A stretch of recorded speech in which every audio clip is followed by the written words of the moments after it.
नमस्कार, मैं हूं अनुराधा प्रसाद और आप देख रहे हैं न्यूज़ 24 की स्पेशल सीरीज भारत एक सोच।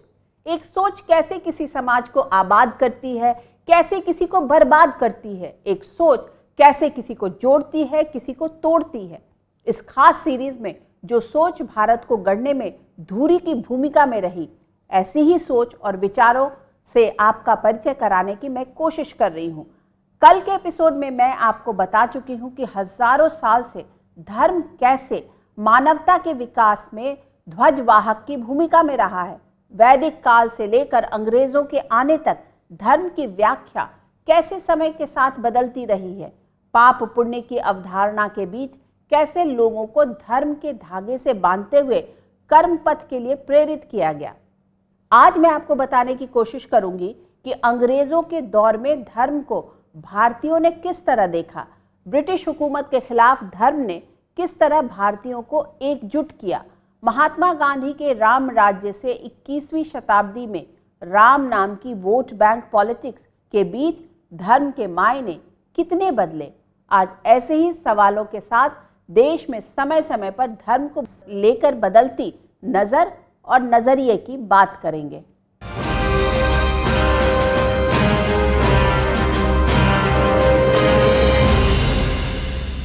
सन 1857 की क्रांति को अंग्रेजों ने बंदूक के दम पर कुचल दिया, लेकिन उनकी नीतियां और नीयत कुछ पढ़े लिखे भारतीयों की समझ में आ चुकी थी। अब समस्या ये थी कि अंग्रेजों के खिलाफ भारतीयों को एकजुट कैसे किया जाए। ऐसे ही सवालों के बीच माथापच्ची कर रहे थे बाल गंगाधर तिलक। उन्हें पता चला कि ग्वालियर में किस तरह पूरे जोर शोर से गणेश उत्सव मनाया जाता है। ऐसे में तिलक के दिमाग में इस सोच ने आकार लिया कि धार्मिक प्रवृत्ति वाले भारत में गणेश उत्सव के जरिए लोगों को एकजुट किया जा सकता है।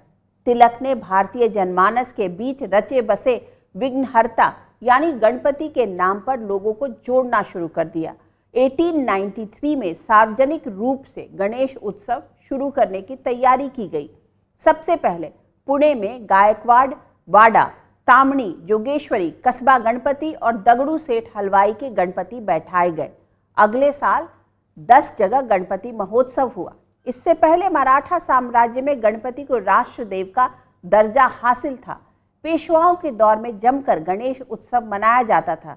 ब्रिटिश शासनकाल में लोग किसी भी सांस्कृतिक कार्यक्रम या उत्सव को साथ मिलकर या एक जगह इकट्ठा होकर नहीं मना सकते थे, लेकिन तिलक की तमाम कोशिशों की वजह से धीरे धीरे पूरे महाराष्ट्र में गणपति महोत्सव की वापसी हो गई और तिलक भी एक सर्वमान्य नेता हो गए।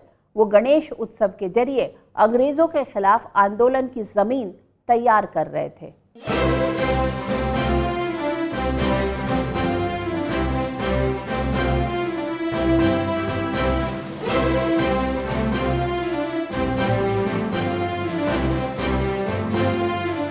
बाल गंगाधर तिलक भारत के सामाजिक ताने बाने को अच्छी तरह समझते थे। यहाँ के लोगों पर धर्म के प्रभाव से भी अच्छी तरह परिचित थे। वो ये भी जानते थे कि इतनी विविधता वाले भारत को अगर कोई एक चीज जोड़ सकती है तो वो धर्म है। ऐसे में अंग्रेजों के खिलाफ भारतीयों को एकजुट करने के लिए तिलक को सबसे ज्यादा संभावना विघ्नहर्ता यानी गणपति में दिखी।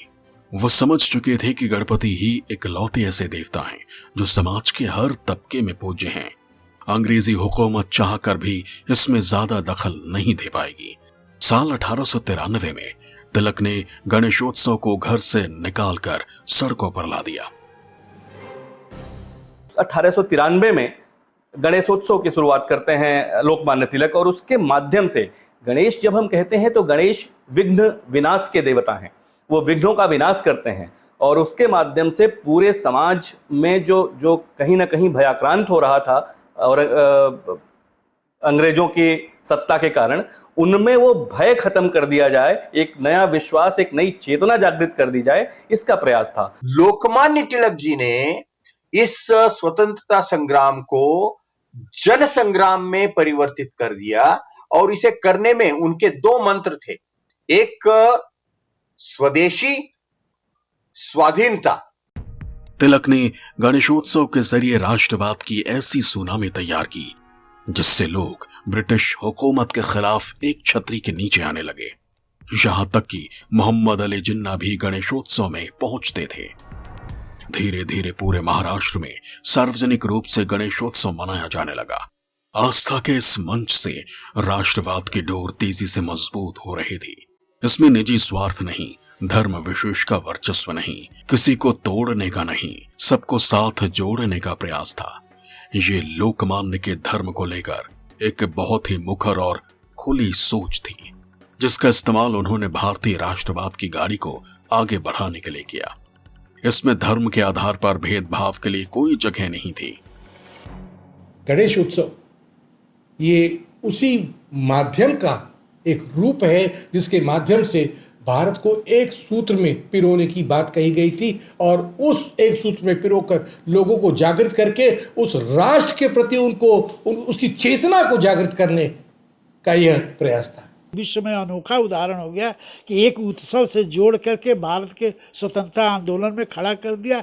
जड़ में धर्म था, लेकिन धर्म को कभी विभत्स नहीं होने दिया। अंग्रेजों के खिलाफ ज्यादा से ज्यादा लोगों को जोड़ने के लिए तिलक ने इसे नया रूप दिया। 10 दिन के आयोजन के बाद गणपति की मूर्ति को चतुर्दशी के दिन जल में विसर्जित करने की शुरुआत, मतलब 10 दिनों तक लोगों को जोड़ने की बड़ी मुहिम गणेशोत्सव के मंचों से विनायक दामोदर सावरकर, सुभाष चंद्र बोस, रिंगलर आरपी परांजपे, पंडित मदन मोहन मालवीय, दादा साहेब खापर्डे और सरोजनी नायडू जैसे नेता लोगों को संबोधित करते थे। अंग्रेजों के खिलाफ लोगों को एकजुट करते थे। ये लोकमान्य तिलक की शख्सियत का ही कमाल था कि वो बिना भेदभाव के सबके दिलों पर राज कर रहे थे। तिलक ने गणेशोत्सव के जरिए राष्ट्रवाद की जो सुनामी तैयार की, ऐसे में अंग्रेजों को अपनी हुकूमत डगमगाती दिखी तो ब्रिटिश हुकूमत ने तिलक को गिरफ्तार कर जेल में बंद कर दिया। राजद्रोह में जेल की सजा के बाद हिंदुस्तान के फलक पर लोकमान्य तिलक एक बड़े नेता के तौर पर उभरे। देश का बच्चा बच्चा उनके नाम से परिचित हो गया। अंग्रेजों के खिलाफ लड़ने वाले आंदोलनकारियों को लोकमान्य तिलक ने लोगों को एकजुट करने का एक बहुत ही कारगर रास्ता दिखा दिया। इतिहासकारों का एक बड़ा वर्ग तिलक को हिंदूवादी नेता करार देता है, लेकिन असल में ऐसा नहीं था। गणेश उत्सव तिलक की सोच से निकला एक ऐसा व्यवहारिक प्रयोग था जिसके सफलता के चांस धार्मिक प्रवृत्ति वाले भारत में बहुत ज्यादा थे। तिलक का सिर्फ एक ही मकसद था, अंग्रेजों के खिलाफ समाज को एकजुट करना। दूसरी ओर उनके प्रयोगों में देश के हर धर्म और विचारधारा को जोड़ने की कोशिश भी चल रही थी। लेकिन एक बड़ा सच ये भी है कि उन्होंने धर्म के जरिए राष्ट्रवाद की जो सुनामी तैयार करने की कोशिश की, उसका दायरा सीमित था। उसे बड़ा फलक दिया महात्मा गांधी ने। वो खुद को सनातनी हिंदू कहते थे। आज़ादी की लड़ाई से लोगों को जोड़ने के लिए महात्मा गांधी ने रघुपति राघव राजा राम और वैष्णव जन तो तेने कहिए जे पीड़ पड़ाई जाने रे जैसे भजनों को अपने कार्यक्रमों में शामिल किया। गांधी जी अच्छी तरह जानते थे कि जनमानस के बीच मर्यादा पुरुषोत्तम राम की कितनी मजबूत जगह है। उनके लिए श्री राम एक ऐसे आदर्श राजा थे जिनके राज्य में लोग भय, भूख और भ्रष्टाचार से मुक्त थे, जहां समाज के आखिरी आदमी को भी तरक्की का पूरा मौका मिलता था। इसलिए महात्मा गांधी ने स्वराज और सर्वोदय दोनों को ही अपनी कल्पना के राम राज्य में देखा।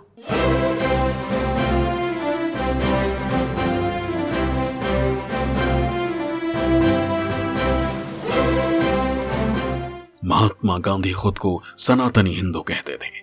दक्षिण अफ्रीका में 2 दशक के संघर्ष के दौरान गांधी जी को लोगों की ताकत का अंदाजा हो गया। उनका सत्य और अहिंसा का प्रयोग पूरी तरह सफल रहा। ऐसे में भारत लौटने के बाद गांधी जी अपनी राष्ट्रवाद की इसी सोच को आगे बढ़ाते हैं।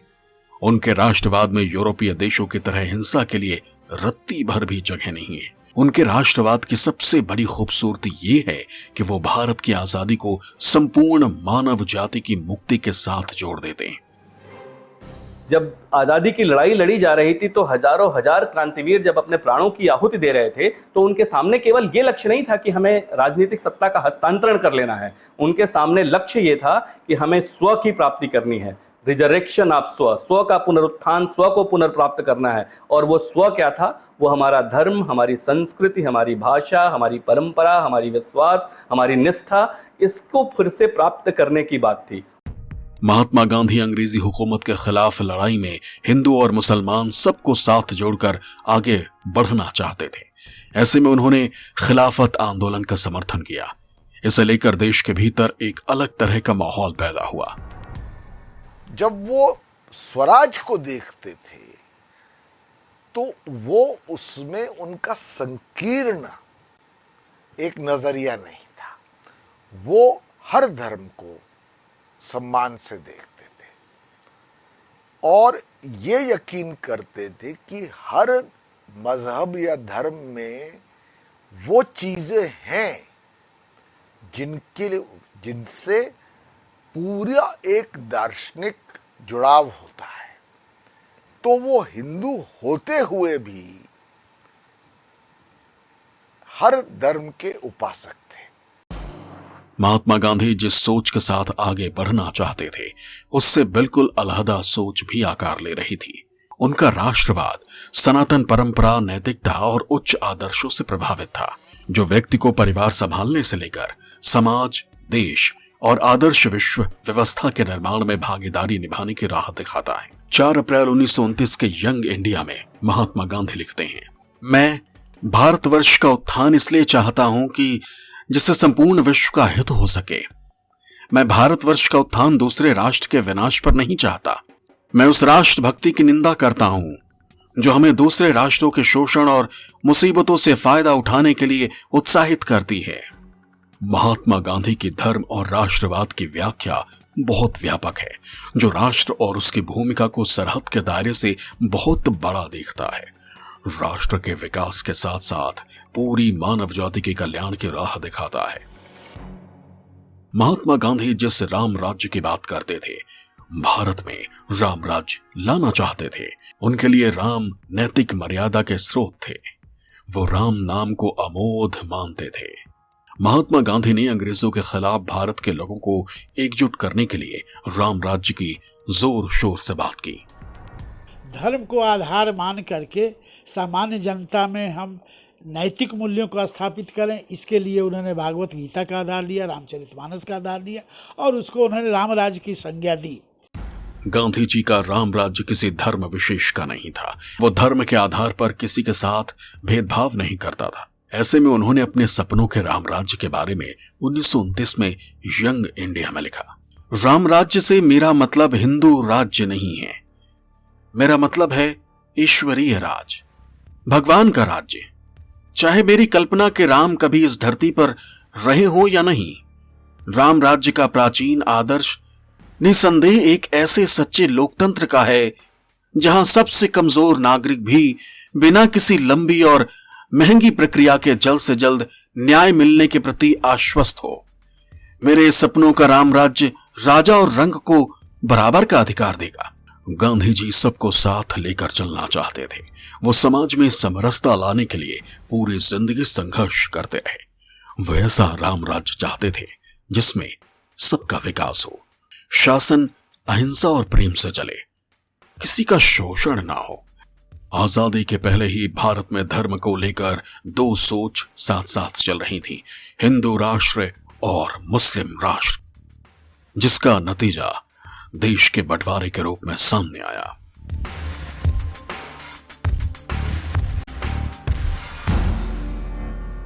वो धर्म के नाम पर उपजी एक सोच ही थी जिसने भारत के बंटवारे की स्क्रिप्ट लिखी गई।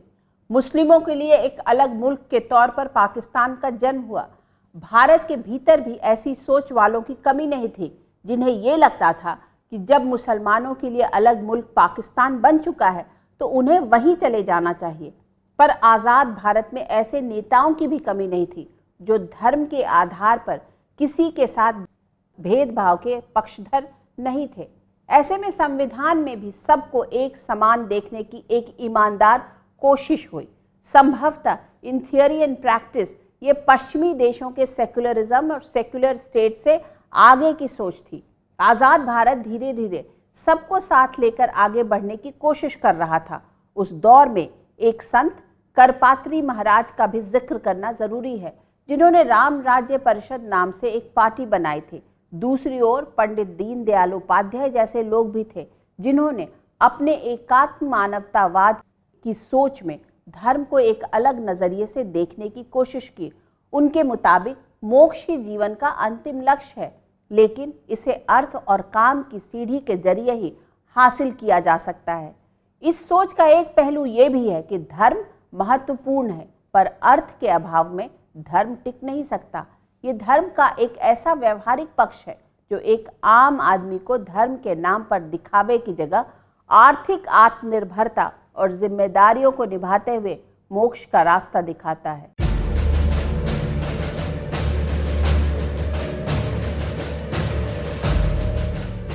आजादी के बाद देश की कमान पंडित जवाहरलाल नेहरू के हाथों में आई। भले ही उनकी पढ़ाई लिखाई कैम्ब्रिज में हुई थी, पश्चिम के विचारकों का भी उनके दिलो दिमाग में गहरा असर था, लेकिन भारतीय समाज और परंपरा की उन्हें बहुत बारीक समझ थी। इसलिए नेहरू एक ऐसे राष्ट्र के पक्षधर थे जिसमें सभी धर्मों के लिए बराबर की जगह हो, राष्ट्र का झुकाव किसी धर्म विशेष के प्रति न हो। कई मौकों पर नेहरू का अपनी ही सरकार में शामिल लोगों से मतभेद भी सामने आता है। आजादी के बाद जब पंडित जी ने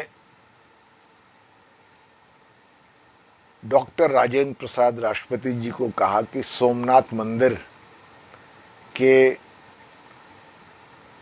इनॉग्रेशन पे उसको एक नए रूप से फिर से बनाया गया था, कई दफे उसका खंडन हुआ था,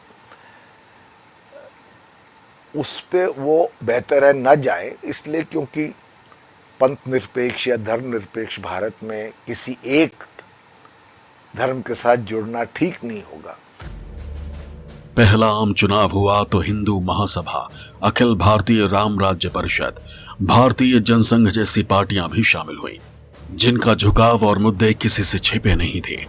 राम राज्य परिषद का नेतृत्व एक संत करपात्री जी महाराज कर रहे थे, जिनके मुख्य एजेंडे में राम राज्य, गौ हत्या पर पूर्ण प्रतिबंध, सत्य सनातन धर्म की रक्षा, भारत को हिंदू राष्ट्र घोषित करना, भारतीय समाज को गढ़ने को लेकर करपात्री जी महाराज का अपना एक खास नजरिया था। वो मानते थे कि संत का कार्य किसी जगह केवल आत्मोन्नति करना नहीं है, कि एकांत में जाकर किसी गुफा में बैठकर, किसी जंगल में बैठकर केवल अपने लिए हम कोई प्रयास करें, केवल ये उद्देश्य नहीं है। संत का उद्देश्य इस समाज का पुनरुत्थान करना है, इस समाज की को कुरीतियों से, उसके बुरी चीजों से उसको मुक्त करना है। जनसंघ के बड़े नेता पंडित दीनदयाल उपाध्याय थे। उनकी धर्म को लेकर अपनी व्याख्या थी। वो अपने एकात्म मानववाद के दर्शन में समाज का ज्यादा से ज्यादा कल्याण देख रहे थे। पंडित दीनदयाल उपाध्याय की साफ सोच थी कि अर्थ के अभाव में धर्म टिक नहीं सकता है। धर्म का संबंध सिर्फ मंदिर मस्जिद से नहीं है, उपासना व्यक्ति धर्म का एक हिस्सा हो सकती है। दीनदयाल उपाध्याय जी का जो ये उनका एकात्मवाद चला, तो ये उपनिषदों पर ही आधारित है, गीता पर शुद्ध रूप से आधारित है। भगवान उसमें कृष्ण कहते हैं मैं सब जगह मैं ही हूँ, हमको आ जाओ तो सबको पा गए। तो ये विचार जो है कोई उनका ये नहीं है, लेकिन उनको लेकर के समाज में जिन्होंने किया और अपने चरित्र में उभारा, जमीन पर सोना, मिट्टी के बर्तन में खाना, 2-3 केवल कपड़े रखना, यह जो दीनदयाल जी ने अपना खड़ा किया, तो 2 ही आदमी ऐसे इतिहास में लिखे हुए पाए जाते, या तो गांधी या तो दीनदयाल उपाध्याय, जिन्होंने अपने जीवन में वही उतारा जो कहना चाहते थे। शुरुआती दौर में वोट की जमीन पर धर्म आधारित राजनीति को खास कामयाबी नहीं मिली। राजनीति अपने तरीके से आगे बढ़ी और धर्म चक्र अपने तरीके से आगे बढ़ता रहा, जिसे आमो खास ने अपने तरीके से अपना रखा था। राम, कृष्ण और शिव समाज के एक बड़े वर्ग के लोगों की निजी आस्था से जुड़े थे। लोग देवी देवताओं, साकार रूप और जीवन चरित्र में अपनी मुश्किलों का समाधान खोज रहे थे। त्रेता युग और द्वापर युग के किरदारों में समाज की बेहतरी का मंत्र खोजा जाने लगा। समाजवादी नेता डॉक्टर राम मनोहर लोहिया की सोच में भी मर्यादा पुरुषोत्तम राम रहे हैं। उन्होंने श्री राम को समाज में गैर बराबरी मिटाने वाले हीरो के तौर पर देखा और रामायण मेले की शुरुआत की। धीरे धीरे भारत की राजनीति में राम राज्य की जगह राम मंदिर की बात होने लगी। 80 के दशक में विश्व हिंदू परिषद ने अयोध्या में राम मंदिर आंदोलन तेज कर दिया। ये देश की बदलती फिजा और राजनीति में प्रयोग ही था जिसने साल 1986 में अयोध्या में विवादित स्थल पर वर्षों से लगा ताला खुल गया। बीजेपी को राम धुन में सत्ता के दरवाजे खिड़की खुलते दिखाई देने लगे। ये भारत की वोट बैंक पॉलिटिक्स में प्रतीकात्मक हिंदुत्व की सुनामी का ही कमाल था कि साइंस, टेक्नोलॉजी और कंप्यूटर की बात करने वाले राजीव गांधी को 1989 में अपने चुनाव प्रचार की शुरुआत अयोध्या से करनी पड़ी और राम राज्य स्थापित करने को अपना चुनावी नारा बताया। उसके बाद भारतीय राजनीति में धर्म और हिंदुत्व की आंधी ने 3 दशकों तक वोट बैंक पॉलिटिक्स को प्रभावित किया।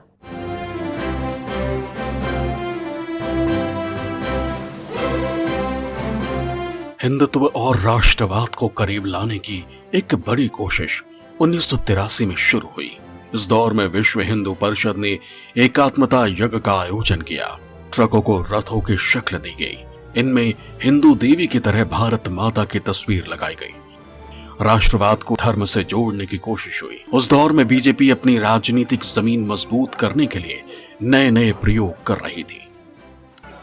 1980 के दशक में कुछ ऐसे फैसले हुए जिसमें मजहब के आधार पर राजनीतिक गोलबंदी के लिए जमीन तैयार होने लगी। इसमें शाहबानो केस से लेकर अयोध्या में विवादित ढांचे के भीतर दशकों से बंद पड़ा ताला खुलवाना भी शामिल था। साल 1989 में चुनाव से ठीक पहले अयोध्या में विवादित ढांचे से करीब 200 फुट की दूरी पर वीएचपी ने राम मंदिर का शिलान्यास कर दिया। 1989 के चुनावों से ठीक पहले देश में सांप्रदायिक दंगे हुए।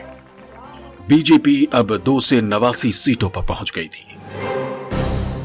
हिंदुओं में एक ये सोच थी कि जो हमारे मंदिर है उस पर हमारा समुदाय का अधिकार नहीं है, सरकार चलाती है, बट और धर्मों में वो खुद चला सकते हैं। उसके बाद शाहबानो हुआ, जहां सर्वोच्च न्यायालय के निर्णय के बावजूद उस वक्त की कांग्रेस सरकार ने एक ऑर्डिनेंस ला करके वो निर्णय रद्द किया। तो एक तुष्टीकरण की एक सोच बनती गई और कई कारणों से ये असंतोष कहीं ना कहीं हिंदू मानसिकता में था। वोट बैंक की राजनीति में धर्म का प्रभाव साफ साफ महसूस किया जाने लगा। धर्म और संस्कृति के नाम पर गोलबंदी की स्क्रिप्ट तैयार की जाने लगी। 90 के दशक में जब बीजेपी के सीनियर नेता लाल कृष्ण आडवाणी रामरथ पर सवार होकर सोमनाथ से अयोध्या के लिए निकले तो देश में एक नई लहर पैदा हुई। हिंदू और हिंदुत्व की बात जोर शोर से होने लगी।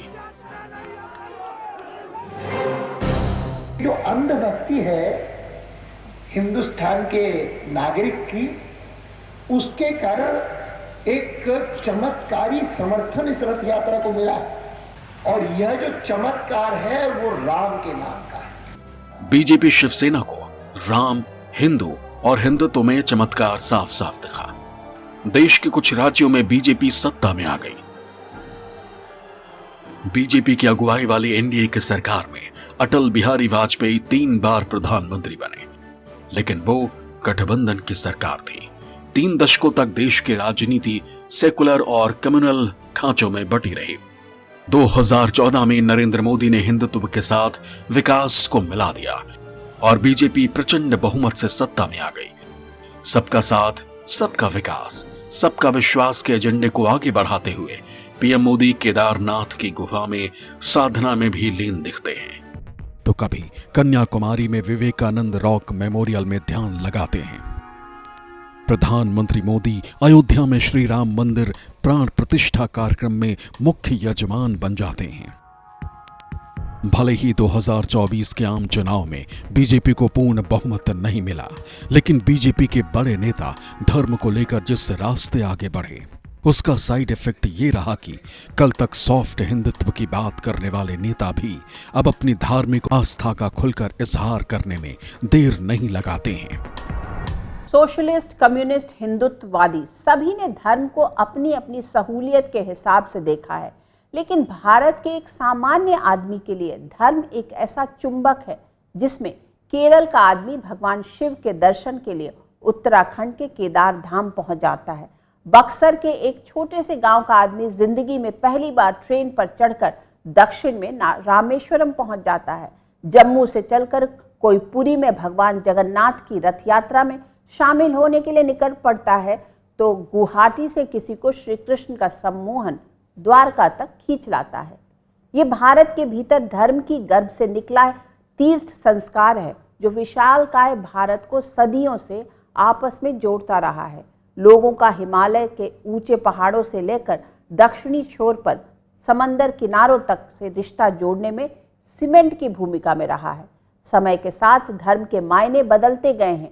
वोट बैंक पॉलिटिक्स और प्रतीकात्मक हिंदुत्व की होड़ ने भले ही भारत में धर्म के दायरे और मायने दोनों को ही छोटा किया हो, लेकिन एक बड़ा सच ये भी है कि भारत के लोगों को देश के हर हिस्से से जोड़ने और उसके भीतर भावनात्मक लगाव पैदा करने में धर्म, देवी देवता और तीर्थों का बड़ा योगदान है।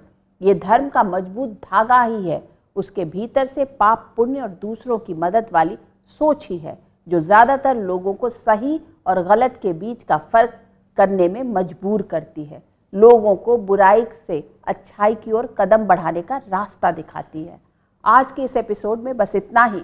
आपसे फिर मुलाकात होगी कुछ ऐसी ही सोच के साथ जिनसे आपका रूबरू होना बहुत ज़रूरी होगा।